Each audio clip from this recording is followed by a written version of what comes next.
देखिए, चीन पर आसमानी आफत इस कदर पड़ी है कि उसकी तीनों लाइफलाइन ध्वस्त हो गई है, क्योंकि चीन का जो उपजाऊ इलाका था, जहां से खाने का अनाज आता था, वो सब डूब चुका है।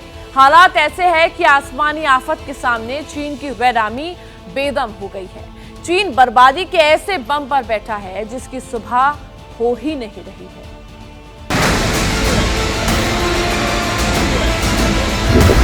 ये आसमानी आफत है या ड्रैगन के पापों का हिसाब, क्योंकि जो चीन दूसरे देशों को बर्बाद करने की स्क्रिप्ट लिखता रहा है, उस पर मौसम की नजर टेढ़ी क्या हुई कि उसके लिए अपनी जमीन बचा पाना भी मुश्किल हो गया है।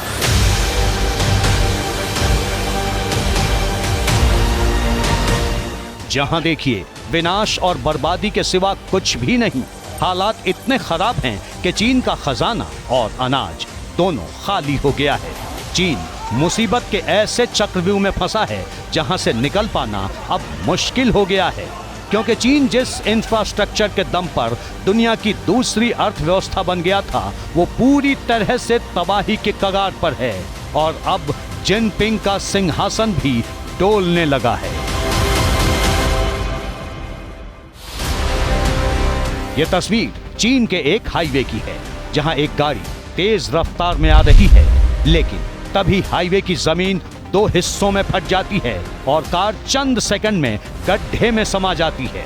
यह तस्वीर किसी को भी खौफ से भर सकती है, क्योंकि जिस हाईवे पर चीन बड़े बड़े जंगी जहाज उतारने का दावा करता रहा है, जिसकी धमक से दुनिया को डराता रहा है, अब उसके दावों की जड़ें डोकसुरी तूफान ने खोखली कर दी है।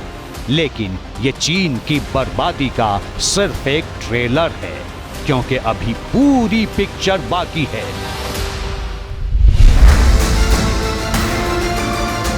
ये चीन का सबसे व्यस्ततम हाईवे है, जहां गाड़ियां जब चलती हैं तो हवा से बात करती हैं, लेकिन बारिश के पानी ने चीन के हाईवे की सूरत बिगाड़ दी है।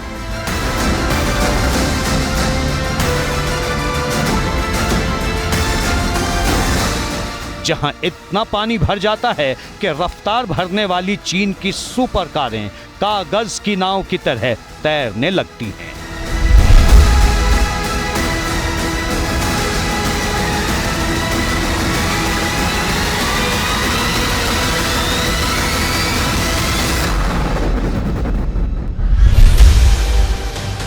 बाढ़ ने चीन की राजधानी बीजिंग की उन सोसाइटीज को भी बंधक बना लिया है जिनकी ऊंचाई आसमान छूती है, लेकिन अब वो भी अपनी जमीन खो चुकी हैं।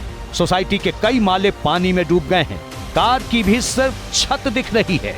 ये ड्रोन कैमरे से ली गई तस्वीर है, जिसमें घरों में जिंदगी कैद और बाहर बर्बादी नजर आती है।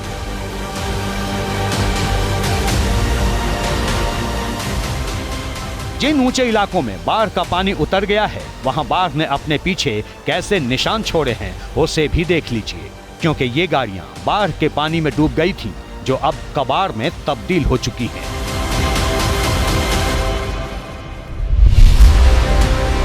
चीन में आखिरी उम्मीद के साथ साथ जिंदगी भी फंस गई है, क्योंकि वक्त रहते मदद पहुंच नहीं पा रही। अपनों को बचाने की जंग खुद ही लड़नी पड़ रही है।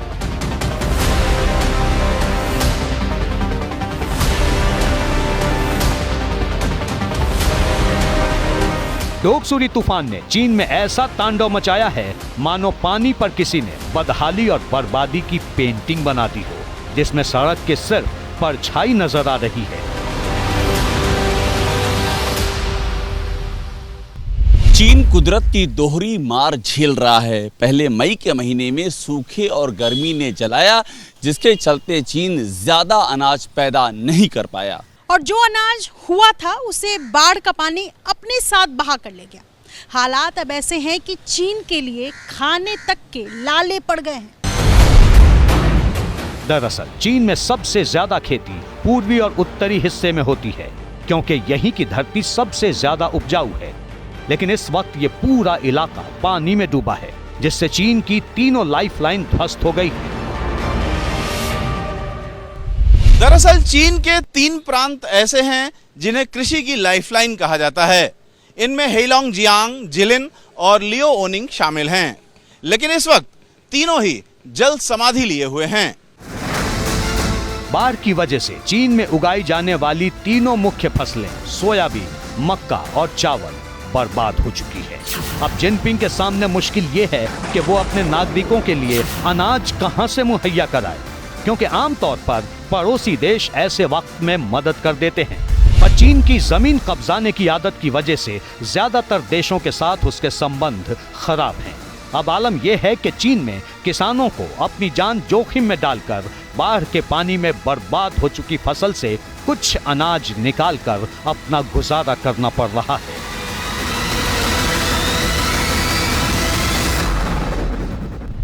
चीन जलवायु परिवर्तन से जूझ रहा है। वो उन परीक्षणों का नतीजा है जो वो वक्त वक्त पर इंसानियत को खतरे में डालने के लिए करता रहता है। ये चीन ही था जिसने की दुनिया को कोरोना नाम की बीमारी दी, लेकिन सवाल ये है कि क्या कोई देश अपनी इतनी बर्बादी देख चुकने के बाद भी सबक लेगा या नहीं।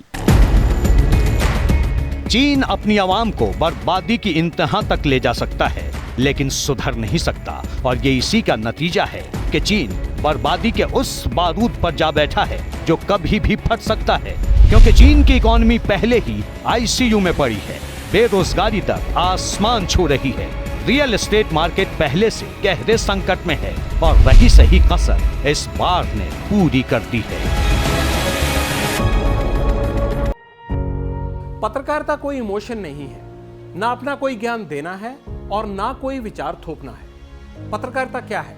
पत्रकारिता का मतलब है सही जानकारी इकट्ठा करना और तथ्य बताना। पत्रकारिता आज जितने महत्वपूर्ण दौर में है, शायद पहले नहीं थी। इस दौर से निकलने के लिए सिर्फ सच दिखाने की जरूरत है, वो सच जो आपके हित को आगे रखे। इसलिए अब रात 9 बजे प्राइम टाइम नहीं होगा, ये आपका टाइम है।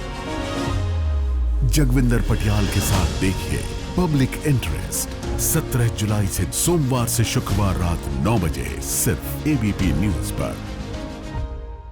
एबीपी न्यूज आपको रखे आगे।